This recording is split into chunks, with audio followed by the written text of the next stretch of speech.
What is up, everyone? This is Sarah G, and it is GenZ-Gab. Let's get into it.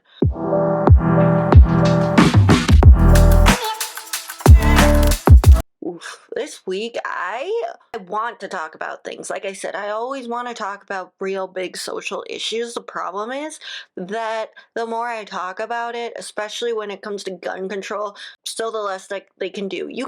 And that's why it's such a nuanced, tricky subject, because I think we need more gun laws. We need more control. We need all these things. Like, thoughts and prayers aren't enough. And that amendment needs to be changed, because that's just no. Children are dying. I'm a part of the first generation that literally went into lockdown, okay? I was in a lockdown. I've talked about this before. There are so many scary situations out there that I lucked out on, luckily, but that doesn't even dissuade or take away from anyone else's who have ever felt this way or who have had an incident like this. This is just like, it's so much. It's enough is enough, and yet still nothing happens.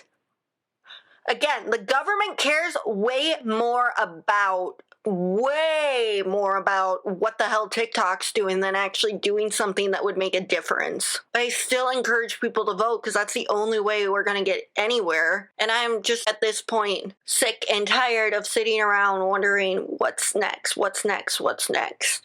like so many others. So again, Monday mood is March for Our Lives, and that's kind of where I'll end at, of this unfortunate repeating cycle that we can't stop. And as usual, I have overthought everything that I'm doing this week. And I think that I was hyper fixated again for the longest time. ADHD, we love that. We truly, truly do love that. And I start to think constantly, what is my next step? Where am I going? Like I say every week. And the truth is, I don't know. What I do know is that the more shows I watch, the more I understand. And the more people I interact with who are in kind of the same industry, it's a little bit more positive than negative, which I know doesn't always happen. I guess this is more me of a check-in, because I know I've been sounding depressed the past couple weeks and still kind of am, but I've been working to just find the little things, obviously, as my mom constantly tells me, but also look and reflect at my own pieces. And I know that kind of sounds off or weird, but it's true. I've started to just go piece by piece, not try to overanalyze everything, but even experts aren't really that expert. I say this all the time, but as I'm even evolving in my own journey of content, acting, digital creation, whatever you want to call it, I have noticed that the better information I get is obviously not as much of the ones that sound like a scam, but when it's like people that are actually being respectful back, like, hey, I might not be fit for you, but you can check it out. I just find myself looking through so many aggressive ads lately that it's to the point where, well, one thing is I wish that I could skip ads, but I'm a cheap person, so I can't afford it. I've also just been looking at some other creators who have been doing it for a while to just kind of see, not copy, but see how, some of them stay so genuine. And I've been trying to figure out, how do they do that despite all the, pressures that go into that. And I think a lot to myself that this is just the ebbs and flows of life. I do think that influencer culture is always going to be like high school, and I'm still kind of that awkward in between kid that wants to fit and run with that crowd, but just kind of stay at the sidelines and just look around everywhere else. And I know that that's such a cliche thing to say, but it's true. I've kind of started to notice that the more cringe stuff that you do, the more views you get, but at the same time, I'm not looking to just be this weirdo on social media. And before anybody says it, yes, I know I put myself on social media. Yes, I know I do a lot of weird stuff like edits and reaction vids. I'm aware of that. It's just how I've been thinking throughout this whole week. And I also wanted to say, as this is Trans Lives Matter today, March 31st, Trans Visibility Day, who gave someone like in Congress the right to think that my life matters more as a cis white person? Like, I understand my privilege, all that, and before people come on and try to hate me about other things or out of touch things, I'm just saying, in this like exact moment, like, I'm just like, which most people might agree. And again, the ADHD thing never gets easier, and I'm not even defending myself there too. But it's just like, again, a lot of these things are like why? So it's been a hard week for me. I've been overanalyzing a lot of things, obviously. But I've just started to feel more myself lately. And I don't know if that was switching medications, standing my ground on some things. I've also started to do some user-generated content again, and that was fun. I got to practice my Spanish. It was very interesting. It was very good, but it was so funny because I've been listening more. I have to keep things fresh, so I keep up with it by listening to a lot of Spanish, Latin, and I say Latin America because people go, well, what do you mean? I studied abroad in Spain and the Caribbean a lot for anyone who's here, and I just, a lot of our stuff is dubbed in like the Central Mexico kind of like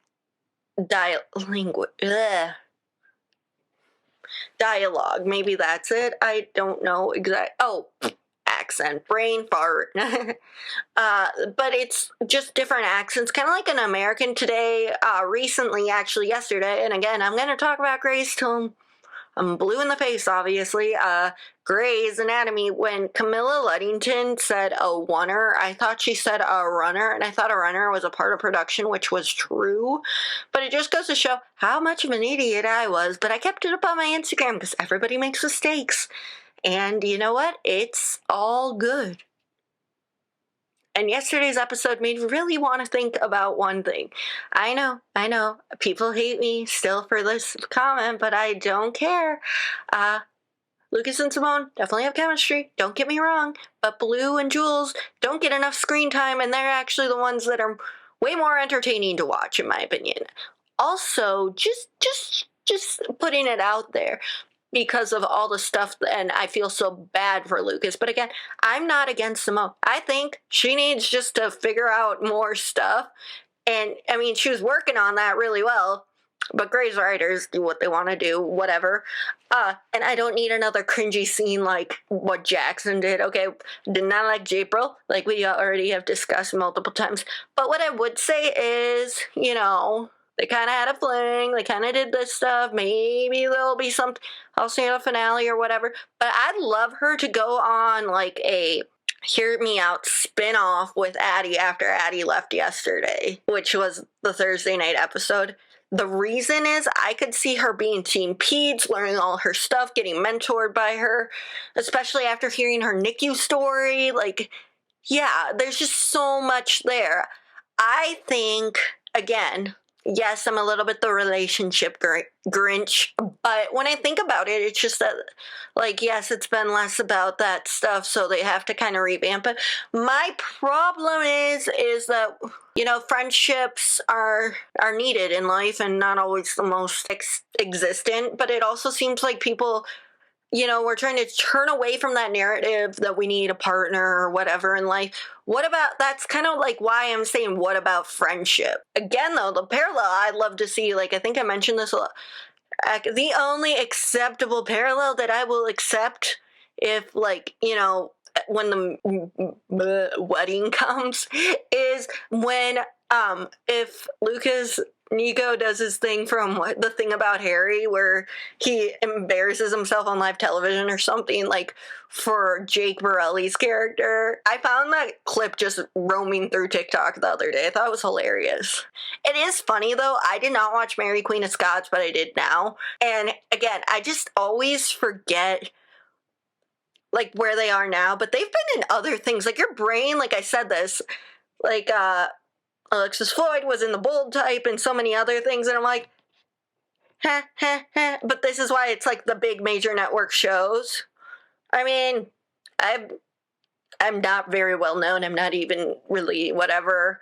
But the fact that I also have credits in some writing, editing experience and podcasts, again, I feel like some of these people come out of left field and then you find out that they have way more good experience, like obviously, and they're super talented. The problem is that I hate kind of bad talking about these interns, and I said this yesterday when I posted a throwback clip because of like where it was like, oh, Derek would be so proud, Mark and Lexi all looking up at the sky like to see when to walk away, like that Burke scene parallel with the season 19. Yeah, but no, he was kind of like Mark in that situation. Anyway, I still am all about Chief Teddy. She was awesome. But again, aside from my favorite scene, I'd say actually being Griffith and Addison, like her telling the baby that she was delivered by someone like her. It just goes to show, again, the layers and why, like, I'm not immediately going, like, again, she's not my favorite at the moment, but you definitely know that there's like reasons why, and we're all human, obviously. I mean, I still haven't forgiven her for what she did in that party scene. Like, again, I showed that yesterday, and I'd hope that it doesn't like lead to a big will they won't they, which it always does because it's Grey's. I really and again, I don't want them to wind up in the end just because I would really like an intern class that wasn't hanging around each other all the time. Like, again, not all the time, but in each other's business all the time. You know, it's so funny because it just fits with, again, what Mika had to say.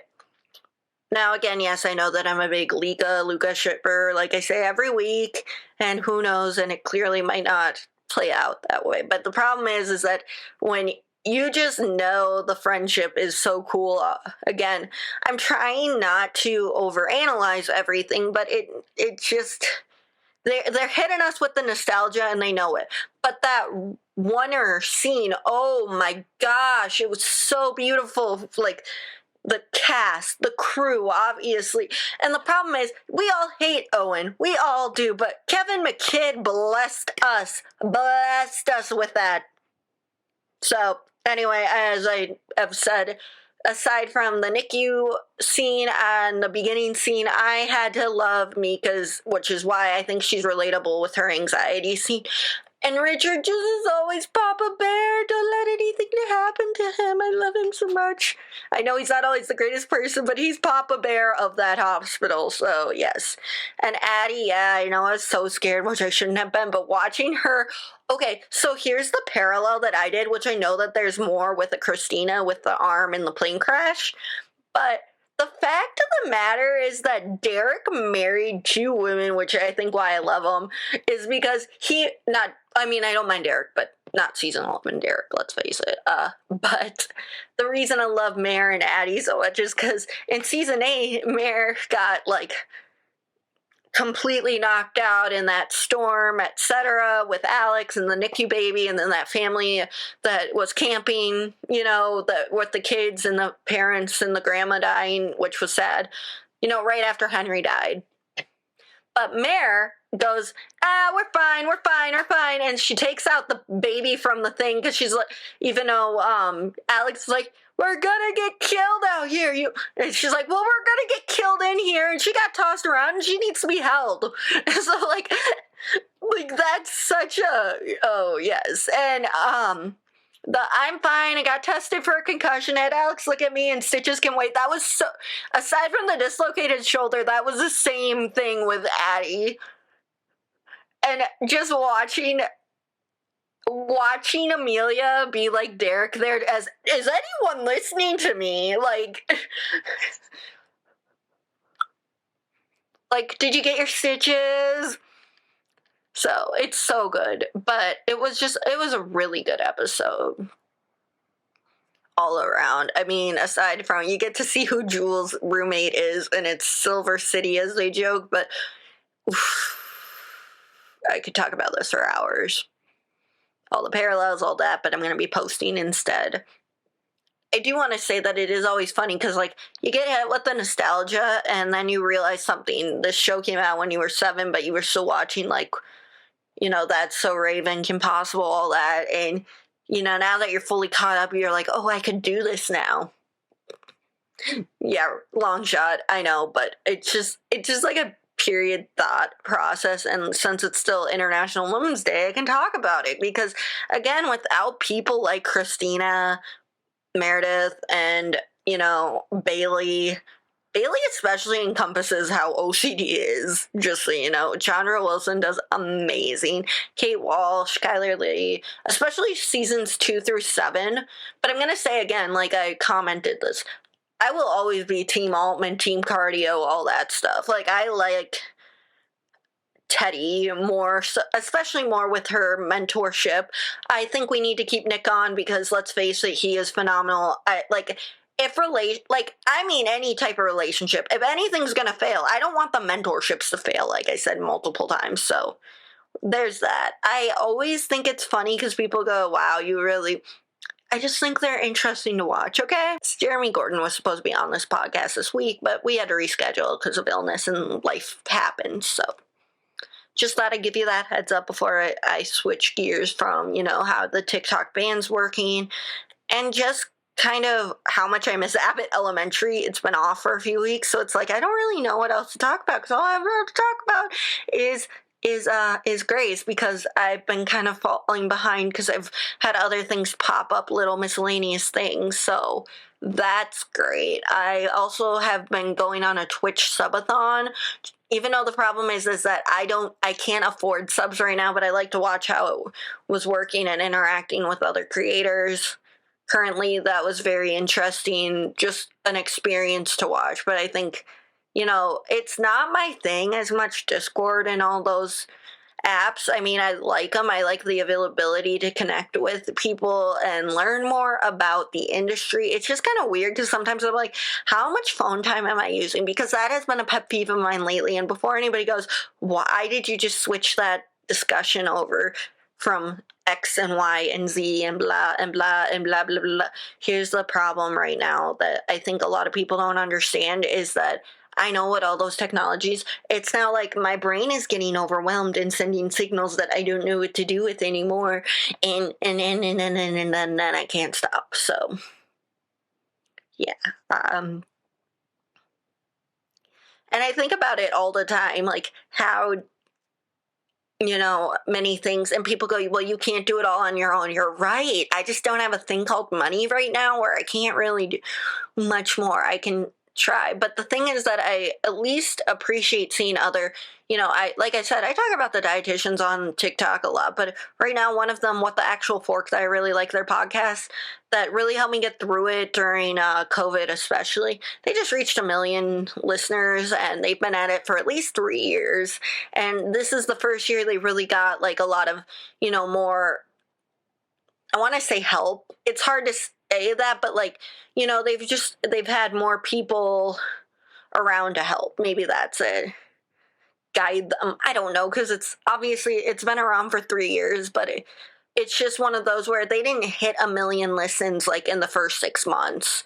And I start to wonder to myself how much of my imposter syndrome is getting into me, or how much of this comparison, because I do that all the time.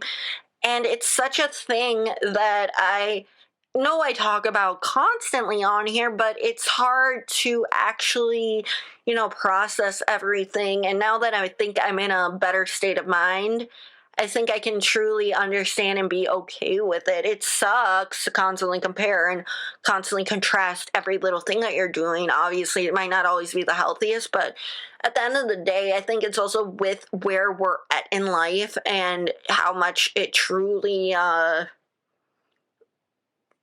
goes insane with what happens, like weather. One day it's like 10 degrees, the next day it's 60. What?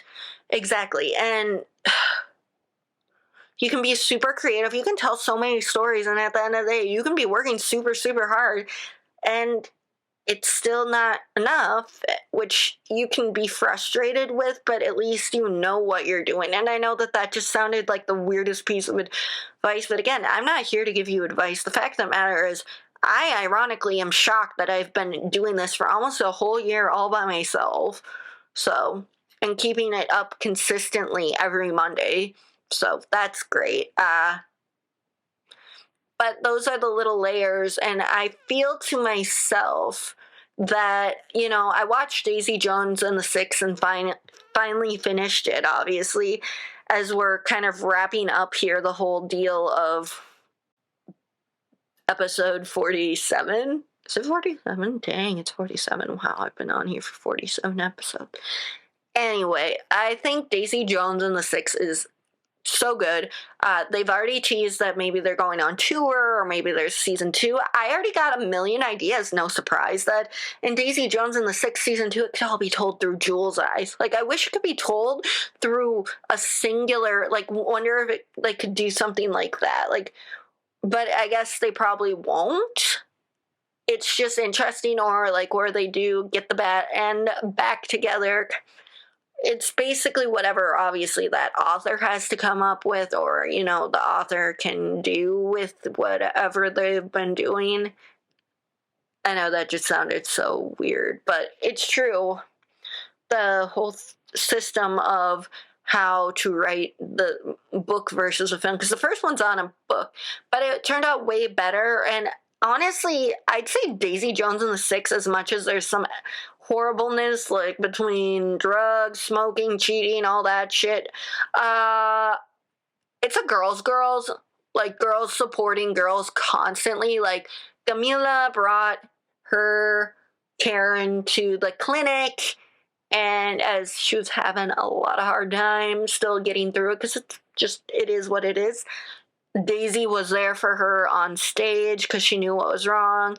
Again, they don't really talk much. It's more of just like a metaphorical feeling, and I think that that's great. I think that we really need to understand how the world works and how we have to stop hating on each other, getting angry, which I know is so much easier said than done, especially coming from me. I know I have harsh opinions.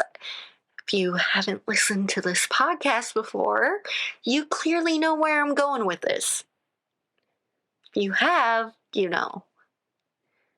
That's why I said clearly know where you're going with this. But I think it's just like where different generations were raised differently, and I've started to realize that by listening to the Labor song on TikTok, and it's just a universal experience that I think not a lot of people are ready to talk about. I will say, though, the one thing that I don't want to talk too much about, but I have to say, Trump being indicted, like, I don't know which way it's pronounced right, but I'm just so happy right now, and I know that people are going to be like, why? This is all that Gen Z crap, whatever. Here's the funniest thing I heard this week, which I kind of agree and disagree with, but I'm going to just put it through my, eyes, obviously. But, somebody said Gen Z is kind of conservative, and while I do agree, we have liberal ideology, etc., and you know how we view purity culture. Here's the problem with purity culture. It was, again, some of the stuff that the Disney Channel kids did, which eventually broke free, and then of course we stayed on that track of being kind of a hater, obviously. And again, I want to applaud Selena Gomez for how she always handles everything with class and grace, especially with that whole Haley situation, and I'm trying to not be totally involved talking about it, because then that makes me feel like it's more, obviously it is a gossip channel, whatever, every podcast, depending on how you put it, but every comedy, entertainment, or society and culture has to involve a little bit of that. But anyway, the whole thing about Trump, it's been so great to watch. Also, the fact that Liz Plank from Man Enough, and she's been writing her own journalism stuff. She's feminist, fabulous. Again, I probably butchered a lot of her Instagram names, so I'm sorry, but she is a badass. She's always calling out things, and she did phenomenally. And she was also on our Race to 35 podcast for her, egg freezing story for IVF, so it's just really cool to watch. But yeah, she just reposted all her stuff with Stormy Daniels, and it's love her so much for more reasons than you would ever realize. And it's just so empowering, again, to watch a lot of that. And yeah, so I wanted to mention that quickly, because even though I didn't want to make it a huge topic for today, it's just true. But the thing that I was going to mention about the whole thing with Gen Z is that we as a society have been told, don't make the same mistakes. And then we were really, really sheltered. And then we had maybe some overbearing parent, grandparent, you name it. And, we decided to go against the grain with a lot of the ideologies, etc. But then just somehow still the slut shaming and all that grossness got into our system more, and then we couldn't help ourselves. It was like one extreme to the other, and I don't know how much more to explain it other than that, and maybe a little bit my own and ADHD, but it's like, I know not everything's black and white, but that's the best way at least I can see it. Again, I bet there's other people that would disagree, probably majority, and also some people that would say that, like, Mormon culture over TikTok, Taylor Frankie Paul, all that kind of stuff. Well, she's not a Gen Z, but there's other issues there.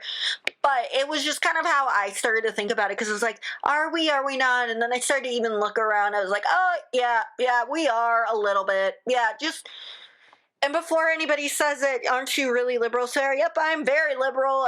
I'm very much, very much there. And again, I thought I used to say some stuff that I can't believe, because it was how my brain learns differently and uneducated. I used to call Bernie Sanders ultra, like, because here's the thing, I just thought conservative was bad. So again, like, just ultra out there. But then it was just, I could go into, I'm just going to say, I probably didn't always sound the most educated, and I'm sorry. I'm sorry for anyone that ever encountered me in that. Again, a lot of it has to do with how my ADHD brain works, and you're always scared to do something and say something wrong, and then that's suddenly, it made it 1,000 times worse, if anybody knows me. So, anyway, that was just kind of the last little thoughts I had for you over. Can we talk about spam accounts quick? Like, really, people don't understand how annoying they are. Well, I think people do understand.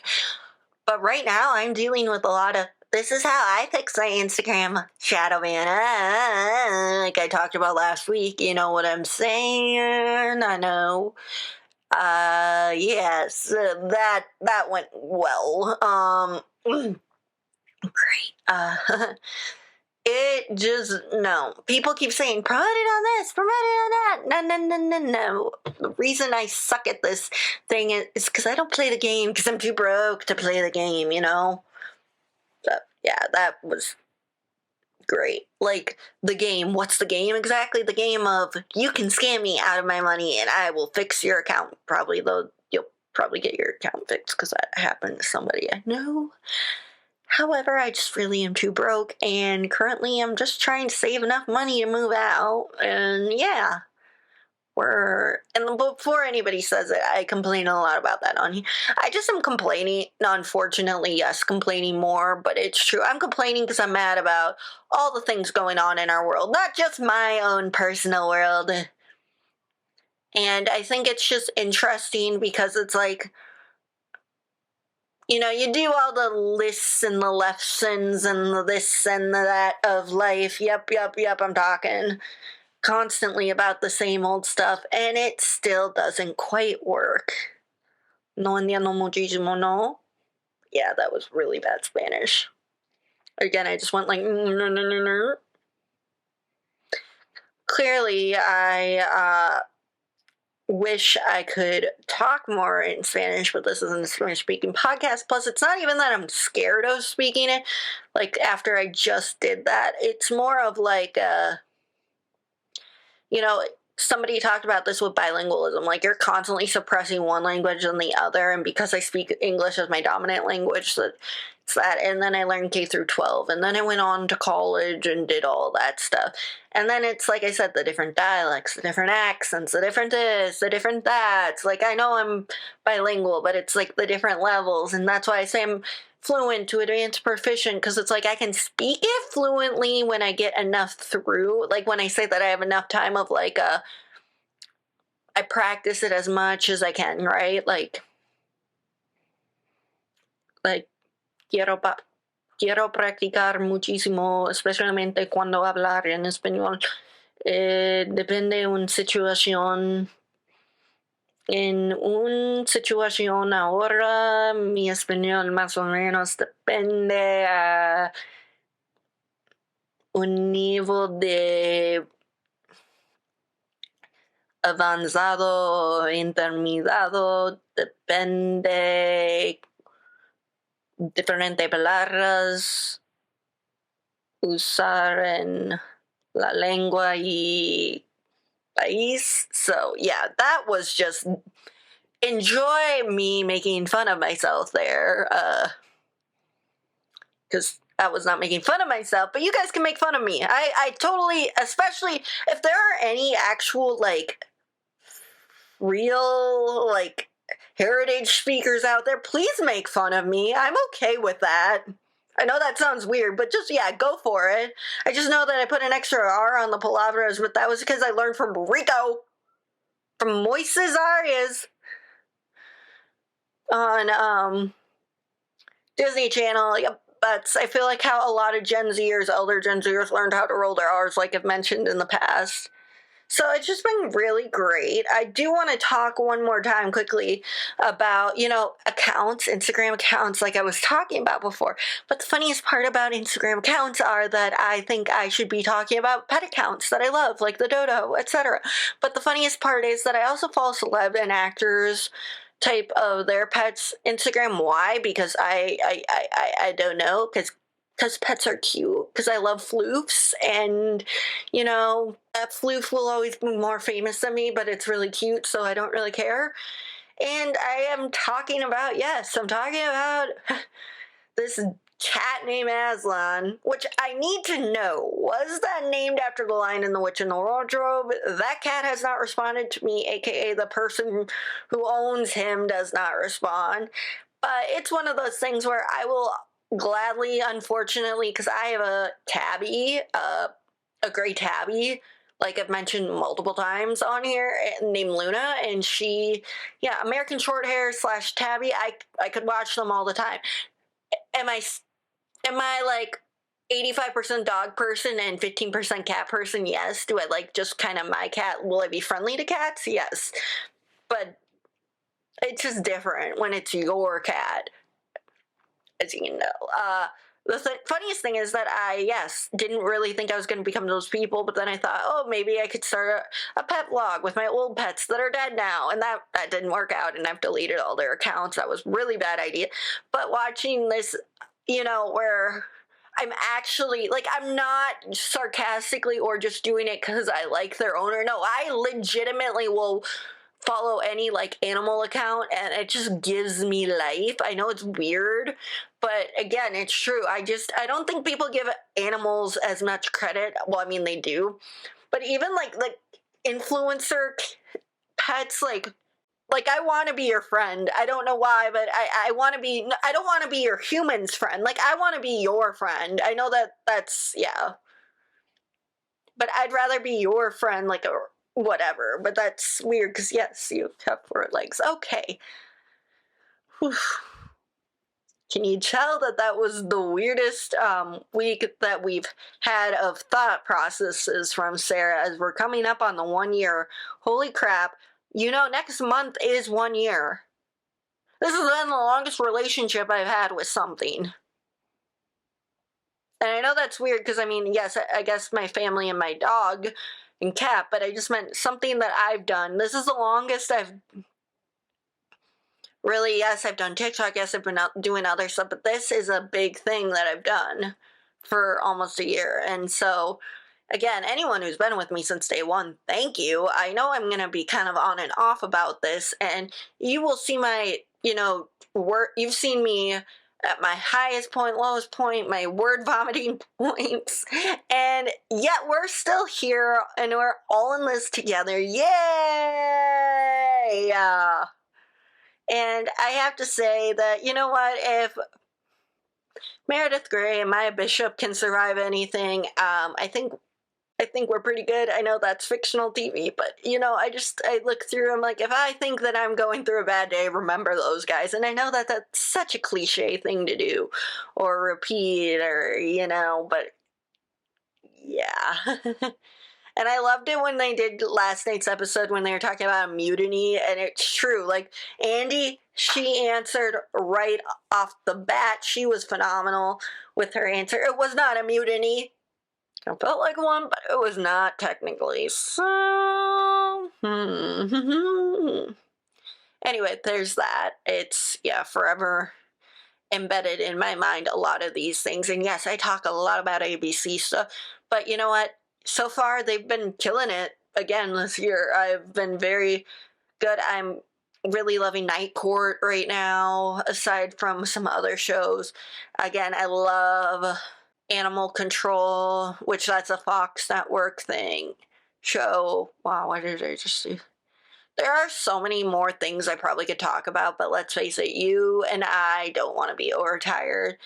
This has been this is episode 47, and we will see you soon.